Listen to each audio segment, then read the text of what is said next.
ازيكم عاملين ايه؟ يا رب تكونوا بخير وبصحه العافيه. بألف خير يا رب. النهارده هنعمل ايه مع بعض؟ الفيديو حلو قوي هيعجبكم، وهو فيديو قديم بتاع اجدادنا وامهاتنا كده. هنعمل مع بعض حاجه كلنا كده لما كنا بنمشي على الكورنيش تلقوا الراجل بينده عليه ويقول سميته ايه ودق. هنعمل مع بعض الدقه بتاعه الاجداد، بتاعه زمان بمعنى اصح. يعني الوصفه دي تحفه جدا، مغذيه، حلوه قوي في الفطار مع الجبنه مع البيض المسلوق مع فينو مع سميت مع اي حاجه. انا محضره ايه؟ محضره كزبره ناشفه منقياها كويس جدا جدا وحطها في طاسه عشان هحمصها. السمسم انا جايباه متحمص بس منقياه، ولازم اسخنه كمان مره على النار، ما حمصهوش، هسخنه عشان الرطوبه تطلع منه. ومعايا الكمون، الكمون بيبقى اقل حاجه برده متنقي، وهحمصه على النار. وبعد كده نشوف هنعمل الدقه الجميله ازاي. انا هنا يا جماعه حمصت الكزبره اهي وعليها الكمون، وسخنت السمسم.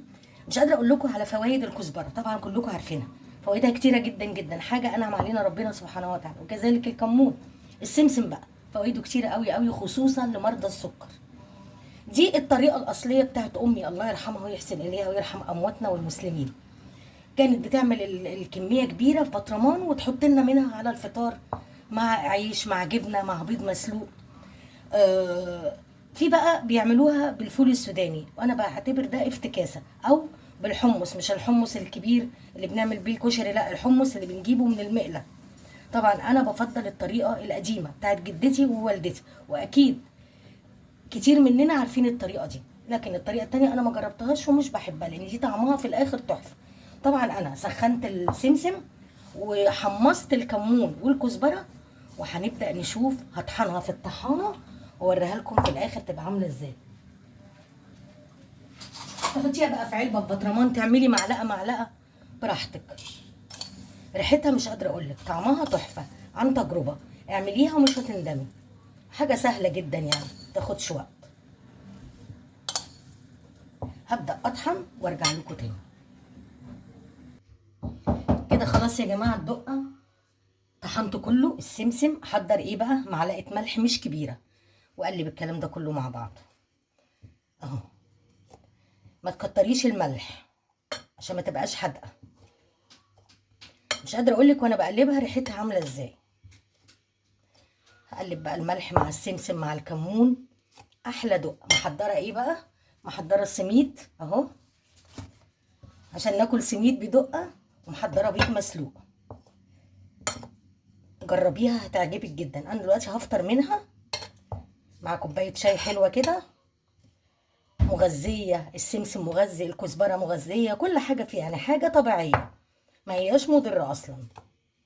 ما تكتريش الملح. بس اهي الدقه هعبيها في بطرمان، وناخد منها بقى على الفطار معلقه معلقتين، تخلص نعمل تاني.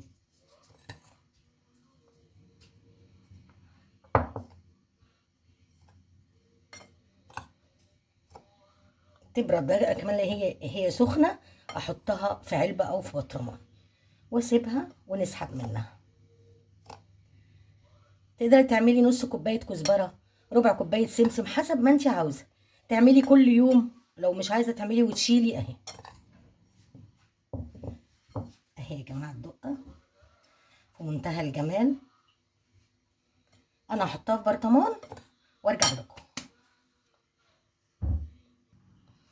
كده يا جماعه اهي الدقه مع البيض المسلوق مع السميد. وادي الدقه شلتها في البرطمان، طبعا معقماه، عاوز اسحب منها. هناكل بقى من السميد مع الدقه، اجرب لكم في منتهى الجمال.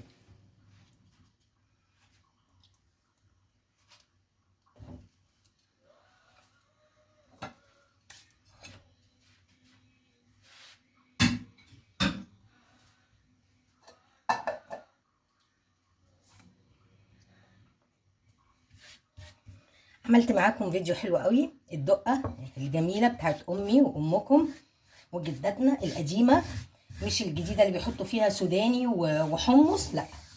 جربي الطريقه دي هتعجبك جدا. افطري منها مع العيش الفينو مع السميد مع البيض المسلوق مع جبنه قريش، هتعجبك جدا. يا رب الفيديو يعجبكم، ما تنسونيش في اللايك والشير والسبسكرايب. دمتم بخير، وان شاء الله القاكم في فيديو جديد. باي باي.